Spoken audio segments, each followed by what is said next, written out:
يا أيها المزمل قم الليل إلا قليلا نصفه أو انقص منه قليلا أو زد عليه ورتل القرآن ترتيلا. Assalamu alaikum wa rahmatullahi wa barakatuh. Alhamdulillah, we've reached letter 8 in our letter a day journey, and today we'll be covering kaf. So this letter is using the same parts of your mouth as the qaf, so the back of the tongue touching your soft palate, but in the diagram you'll notice that it's actually touching higher than the qaf. So it's very close to where the hard palate meets the soft palate, but it's still touching the soft palate. So there are two different makhraj, the two different articulation points, but they are very close.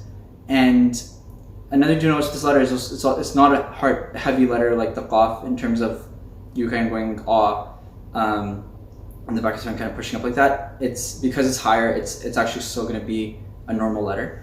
So with the fatha, dhamma, kasra, sukun, ka, ki, ku, ak. You'll notice some airflow after the kaf with the sukoon. That's another feature of the letter that we'll be covering later, so don't worry too much about it now. But just some examples with the kaf. Dhalika, dhalika. And then another example would be kitab, kitab. And we also have kul. So with the qaf, kul is different from just kul.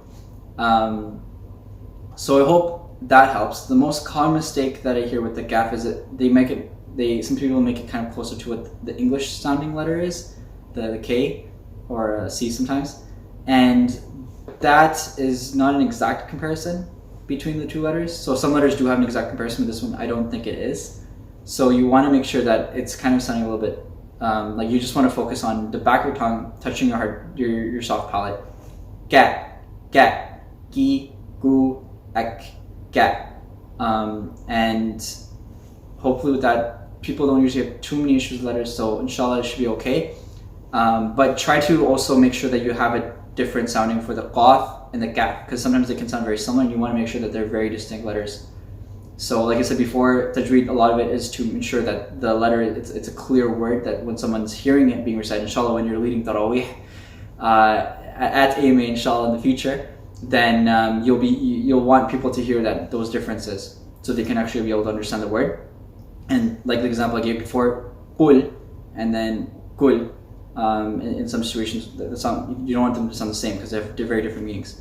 So with that, I'll leave you, and inshallah I'll see you tomorrow. Jazakumullah khair. Assalamu alaikum wa rahmatullahi wa barakatuh. فكيف كان عذابي ونذر ولقد يسرنا القرآن للذكر فهل من مدكر.